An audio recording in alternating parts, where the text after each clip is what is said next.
Hi, I'm Wayne Tuttle, and welcome to Chasing Legends.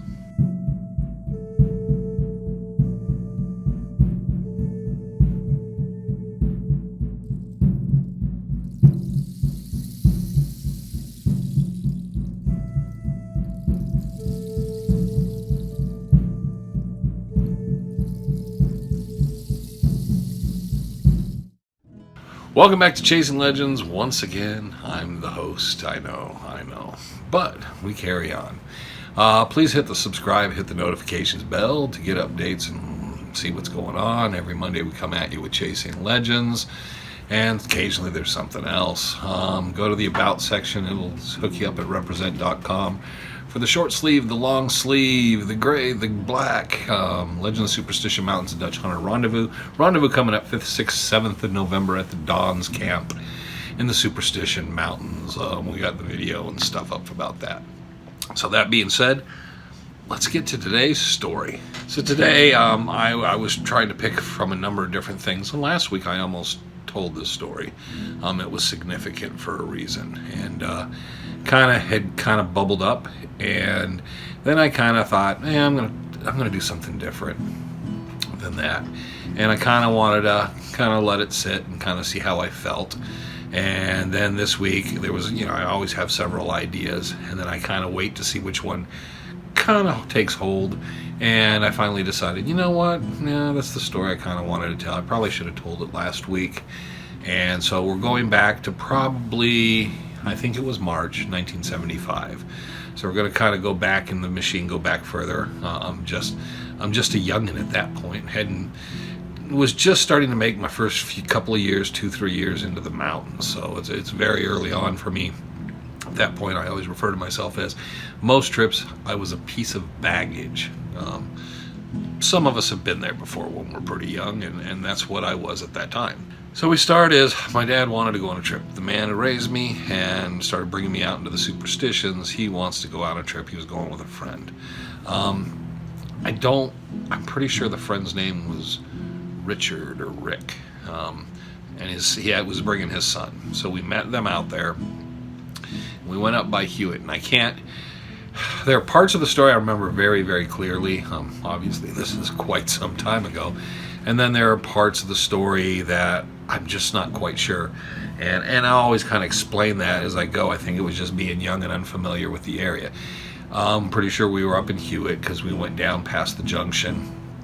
And I'm not sure if we made it past the Y and we're heading towards Iron Mountain or not. I know we pulled off in a spot, and there was a couple trees or so around, and we pulled over into there, and that's where they met up. They met up somewhere on the road. They were waiting off to the side of the road. They had a Suburban, like an orange Suburban, faded orange Suburban. It was an older beat up one, but they had that, and we came out, and we ended up showing up, and then followed them in, and they had a spot I guess they'd already kind of decided on. So we go back in there, and we set camp at this spot somewhere in Hewitt somewhere. So we set up in the spot at Hewitt, got everything out, set some tents up and stuff, and kind of just hung out in camp and stuff. And then kind of towards the evening, I remember they started, they had beer, so they're drinking some beers. And it was one of those things, my dad didn't really drink at home. He had some beer occasionally in the fridge, but we got out, he'd sit out, and he also would, he generally didn't, he smoked a pipe at home, but he would smoke when he was out on these trips. And so they're sitting back, they're drinking, smoking, we're just sitting back. 2 kids, I can't remember the other guy's name, but his son. But I know they both knew each other from work. My dad worked for Delta Airlines for quite a few years, 40 some odd years. And I know the other individual worked at Sky Harbor. And my dad knew a lot of people worked for other airlines, and people worked at the airport, and air traffic controllers, and a number of different people. So I don't know what the connection was. I don't think he was part of the Delta family, but they knew each other. And they went out there, but they were talking about the war. And so they're drinking and talking about the war, and they'd tell a story, and then the other guy'd tell a story, and the other guy'd tell a story. And then suddenly there was this weird, awkward pause, and I remember it because, they both looked at each other funny. Well, what it was is there was a little bit of an age difference, and my dad was talking about the Korean War, and the other guy, Richard, was talking about Vietnam.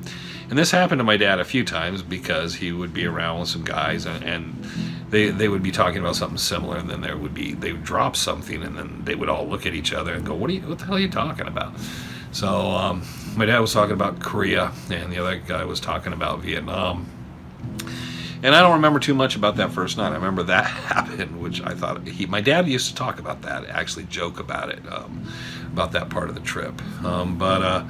We all went to bed, got up the next morning, and then they cooked this big breakfast. I'll never forget. One of the things camping with men is they decide when they cook breakfast, they cook eggs, they cook pancakes, they make bacon and sausage, and they make some toast, and then they have the coffee and the hot cocoa.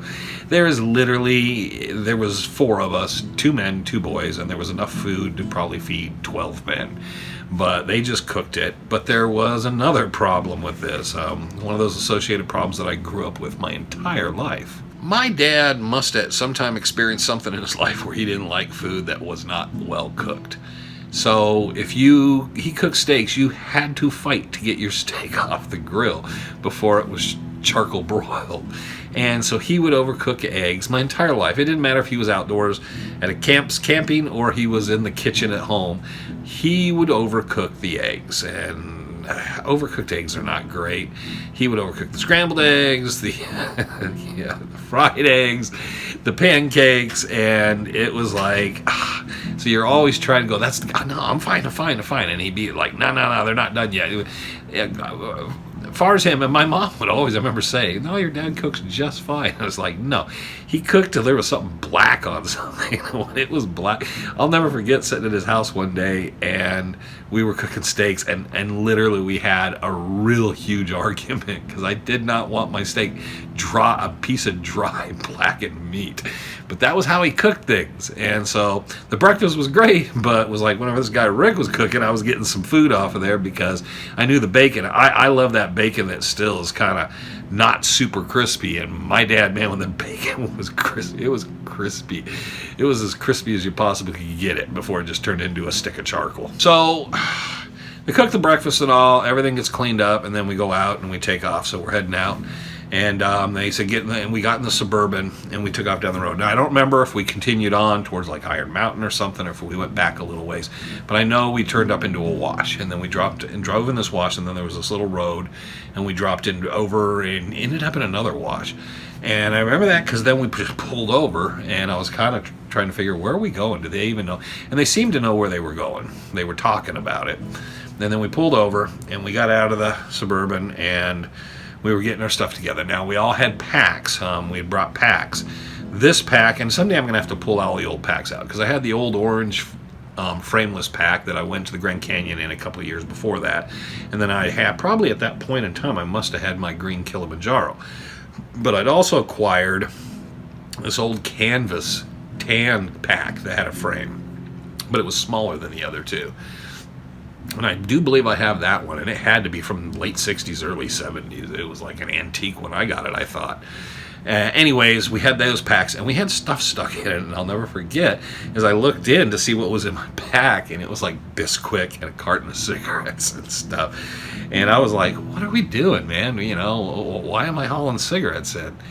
My dad doesn't even smoke these kind of cigarettes. What the hell's going on? So we went up over the rise out of the wash, kept going, and we started to drop down, and then there was these boulders off to the side, and there was a flat area, and there was 2 guys out there, and we could hear them talking, and then we saw them, and they didn't have any shirts on. They had their shirts around their heads like they looked like Arabs, because they had their shirts wrapped around their heads, and they were just jeans and work boots, and they were digging. And there was kind of a pit. As we got closer, I got to see a good close-up of the pit. It was like a hole, but it was kind of sloped in, so it wasn't necessarily a pit, but it went back towards these boulders, and then it kind of angled down. It was kind of a bit of a steep angle. You wouldn't walk down it, and they had this, they'd taken 2x4s, and they made what looked like a ladder, but it wasn't really a ladder. It was set so that you could kind of squat down and crawl down into it, and then you could walk kind of back up out of it. And they had some of these old metal, it looked like paint cans or tar cans. They were hauling stuff out. It reminded me a little later in life, I would say, of watching the movie Lust for Gold, because there was these two guys and they're just like hauling the stuff out. Well, they saw us and they got all happy and everything. And so obviously my dad and Rick knew them. So I figured they had to do something associated with the airline or the airport. So they all were kind of hanging out together, and then my dad and Rick kind of unload all the packs, and these guys are all happy, you know. So I realized we were bringing stuff out to them, so that might have been part of the trip. And they all talked for a while. We probably spent a couple hours there. We weren't allowed in, the boys, we weren't allowed down in the pit. I know they went down and looked. You could see there was a tunnel. It kind of started the angle kind of eased off, but we couldn't see very far. They wouldn't let us get too close to the edge there.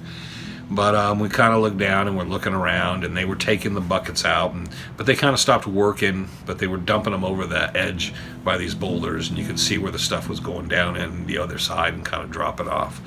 There was a couple trees there, and you could see where they kind of made camp. It was a little bit away from it. Around the corner, you could see a couple tents and stuff. They had those canvas wall tents. And one of them was a bigger one that I'm sure they were sleeping in, and I don't know what the second tent was for unless there was other people, but we only saw the two guys, which I'll get to later.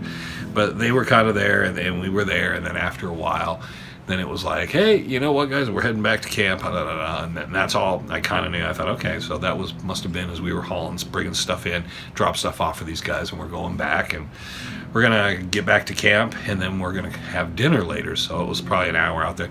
So it was around lunchtime. So we went back to have sandwiches and stuff, and they sat around drinking a couple beers and stuff until dinner, and we just kind of messed around. When you're a kid, you just mess around, you wander around looking at stuff, and didn't think much of anything at the time.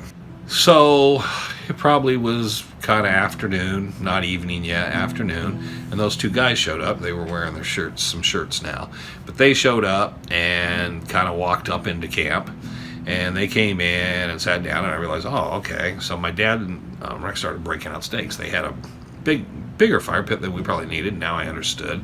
They had a couple circular grates on there, and they had the coals going all day, and they start getting ready to cook these steaks, and they bring out like 8, 9, 10 steaks. Well, it wasn't very long after that, a vehicle pulled up, this older pickup model, and a couple more guys showed up, and they got out, and then they obviously all knew each other, and they were expecting them. So these guys had come, and they brought some stuff in too, and I got the idea that they were going up to where these other guys were. And so everybody ate dinner, big dinner. It was, your typical pork and beans and this. There might have been potatoes, but I know it was definitely steaks. And again, making sure my dad isn't in charge of all the steaks to make sure they don't all burn. Which you don't even understand how much of that is just that memory that sticks to me. But they got all finished up and kind of got things cleaned up, and then they all start hanging out, having a few beers, talking, telling stories. Now, the younger audience won't understand this, but there was a time where you were to be seen but not heard. So you really didn't pipe up. You just knew better than to speak up or say anything stupid or even ask questions till later. So for the most part, I just kind of sat back. I didn't really have much to say, just kind of listened in.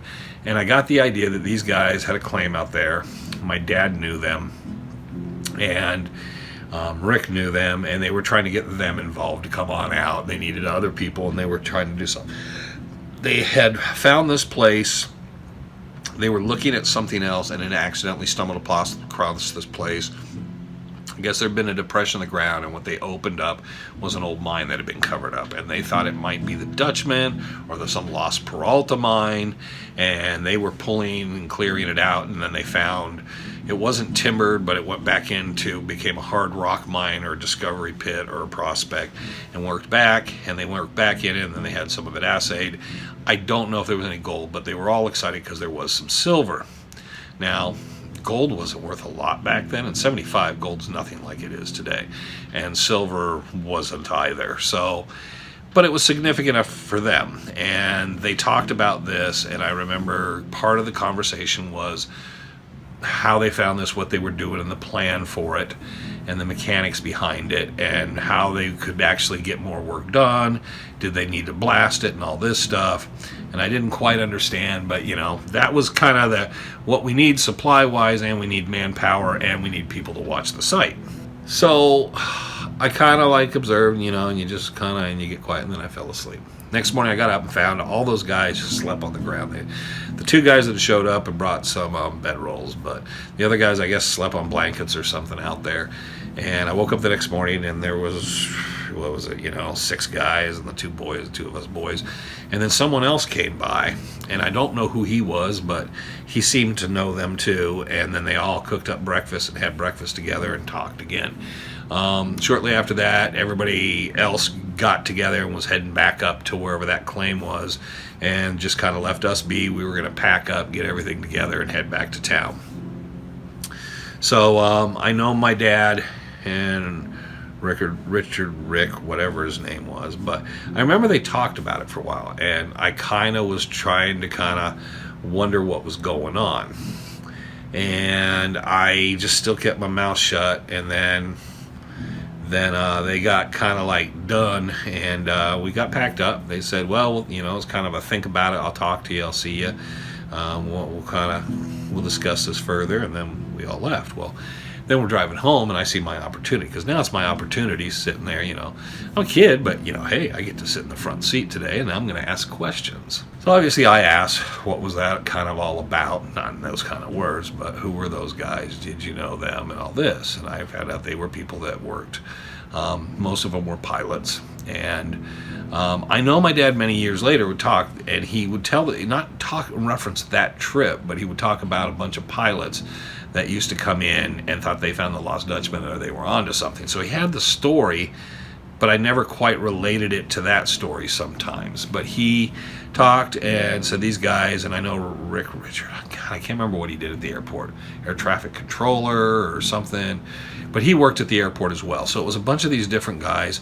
Later on, I tried to figure out if it was Monty Edwards was one of these people involved in this. My dad kind of shrugged and never said anything. He kind of forgot everybody's name many years later. We're talking 30, 40 years later when I asked him about it. But during the time, I would at one point knew Monty Edwards worked for Delta, so I would think he was connected somehow, because my dad always referenced it as a bunch of those pilots. Yeah, they kind of thought they had the Lost Dutchman Mine, but nothing ever came of it. And I think that's what we were out there to do, is for them to take a look. Now, the thing was, I couldn't figure out at the time as a kid what the whole deal was, but I kept asking my dad questions, well, are you going to go out there and dig and stuff? Well, my dad at the time was had a lot of bad problems with his back. So he said he wasn't sure, he could do that, but they wanted him out there. He was just over 6'1" and about 240, 250 pounds. He'd worked in the mills as a young man. He'd worked out in Weirton at the steel mill on the Ohio River. So he kind of had that old country boy strength and all that stuff. He was a big guy. And I think he was very likable. And I think they all kind of saw him as, well, he's someone that's here.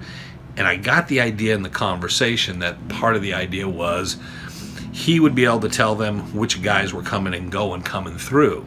Since he was there basically working for Delta at the airport, and they could not keep track of each other, maybe where they were.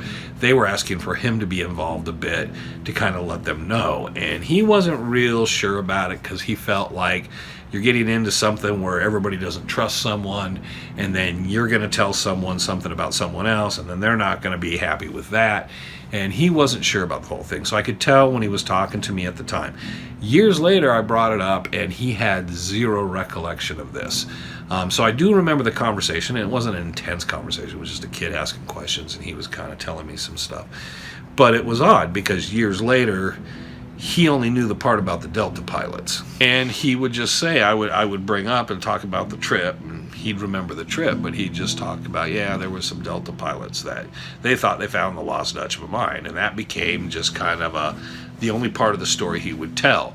So I don't know what else happened in it. I don't know if he made any other trips, because I was at an age where, you don't pay attention to stuff sometimes. I know that was the only trip he took me on out there for that particular thing, because I don't remember. I remember Rick or Rich or whoever it was. I remember being out there with them with other people again, but it wasn't these same other people that I saw. And I don't remember seeing any of the others. I didn't ever see them down at the airport with him, or because there would be things they would do, picnics and cookouts and stuff with the groups, and different airlines.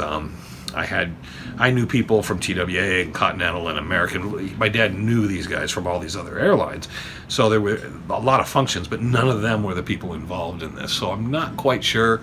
I talked to Greg Davis once about it, and he didn't know anything of it. So there was something involved, and I think this probably was that connection. But I think it was kind of insignificant, and while it was to me kind of like, I remember that really cool trip and all this stuff, I don't think he thought much of it, and he kind of thought of it as, oh yeah, those crazy guys, they were thinking about it. And then he just kind of let it go. He probably didn't get very involved, and it just kind of went out of his memory like that. Well, obviously, and again, I'm telling the story because just a few days back was the first year anniversary where my dad passed away, and just made it past his 89th birthday.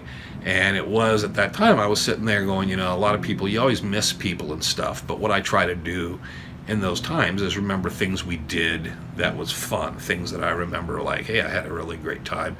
And I'm always thankful of those introduction of not only himself, but the people that introduced me into the mountains. And I've spoken on that before because it was important to me. And I always remember he had a big place where he would talk about things. As I got older and I was back in the mountains, he would say, yeah, I sure wish I could see that. And I would take pictures, I would tell him stories, and I realized he listened, but he listened to him more like someone listened to a story. He wasn't actively involved and discuss, or, well, what do you think about this? What do you think about that? He just wanted to hear about the story of the trip and what we encountered and stuff. And he listened to it kind of like you would watch a television show and laugh and enjoy that. And sometimes he would kind of look through the pictures. I'd set him down and we'd go through all these pictures of different things we'd found or saw back in the mountains.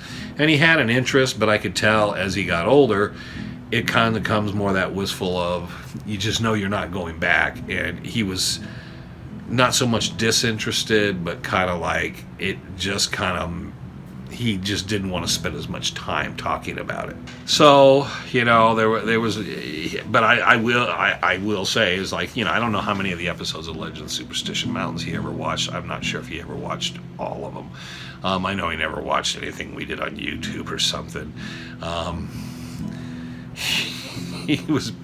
It was kind of funny because I think it's difficult, I find it difficult to kind of watch myself. I can watch Frank, Woody, I can watch Lust for Gold. I enjoyed very much because it's just a bit of me and I'm watching other people, and so I can kind of immerse myself in it and kind of look at it that way and not just sit there and critique myself. So I don't know if that was a bit of it too, because he became less interested the more deeper I got into it. He knew I was quite into it, and like I said, we would discuss stuff. I gave him a few books the last 5-10 years, and I don't think I think early on he would read the books I had. I know he read The Killer Mountains and Lost Dutchman Mine, Sim Zealy, and a bunch of others, but later in life, some of the books I would loan to him or give to him and stuff, I just realized he didn't even bother reading them. He was such a huge nonfiction fan, and I think just not being able to travel to the places, because that was always a big thing for him, is I want to travel there, I want to go see it, and he instilled that in me in a lot of ways, that curiosity and getting back in the mountains and stuff, that I think once that part of life was definitely over, he was more just driving in the car and sitting in a parking lot or sitting at a tourist place and looking at stuff. He lost his sense of watching those things. He didn't even watch the History Channel very much. So, towards the end, there were, we would share a lot of memories, and there was, but that was one of them. And like I said, I wanted to share that because last week it kind of came, across my mind, and I didn't want to make it about this is the year anniversary thing. But at the same token, I wanted to kind of like say, you know what, that's kind of what I thought about. And it was funny because I thought of the story and was thinking of the story and saying, well, and I thought, maybe I'll do it next week. And then I didn't realize it. And then I realized after the fact why the story had been coming up, because it'd been a year. And I thought it must have been some subconsciously kind of came up as I was thinking about things, because I hadn't been thinking about that at date. There was a lot going on, and I was like, oh, that's why maybe it was coming to mind. So there's that trip up into Hewitt and whatever those guys were digging for. Frank and I have been back in there, I've always tried to see if I can recognize anything specific and tell Frank, pull over, let's go look, because I'd love to find that spot and see what's there or what they have ended up accomplishing. But that's so far back that, you know, when you're a kid and you're in the car and you can't tell if you were in the car 2 hours or you were in the car 30 minutes, it all seems like it was 4 days. I have no way of telling you in that time, because it was probably some of the earliest trips I've made into Hewitt, where we were. I know generally where we were. I can't recognize anything, that memory, tie anything specific. And I've tried. I've went through his pictures and stuff and tried to see if there was anything I could find that would tie me to that spot, and then we could go back and look, and there's nothing. So thanks again for joining us here. Like I said, back in the studio for a bit and doing an evening taping all by myself. And so I'm getting ready to pick this up, set it up, load it up, and set it off into the nether, and have them kind of get this thing put together and edit it and throw it back out.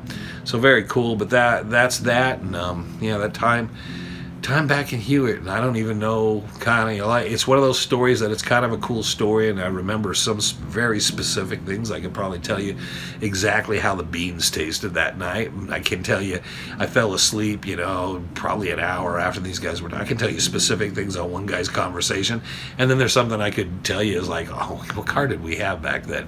And I can't tell you a thing. It's weird as you get older. And I know Bob Shoes and I joke sometimes, like when you're looking for a name, you're just reaching out there going, what was that guy's name? What was that guy's name? What was that guy's name? Or what do you call that? What do you call that? And the harder you try to remember it, the further it seems to get away. And but I remembered quite a bit about that trip, which pretty significant, because it was one of the early trips. It wasn't my first trip in. It was during the first couple of years or so when I was getting back in the mountains, and he was letting me be a piece of baggage. So there you go. A trip back into time in 1975. Join us again next week. There'll be another Chasing Legends. Like again, always hit the subscription and hit the notification bell. Ring it. It doesn't really ring, does it? I don't know. Anyways, it does it makes a noise when there's something pops up if you have the sound up. But anyways, thank you everybody for catching our channel and kind of revisiting us and checking these stories out. Thank you for all the positive feedback. Everything's always good. It's always just, you know, makes me happy when we tell these stories and people listen to these stories, and I know there's people out there embellish and tell some wickedly crazy stuff that we know is, I'm not gonna go there. But anyways, it's nice to be able to tell stories of things that happen that may not be super exciting and not be embellished in any way, and that people come and people love to listen to those stories and listen to all this stuff. So thank you so much for coming out. Thank you for joining us. I'm Wayne Tuttle. You're not. And this was Chasing Legends. Take care. We'll see you next week.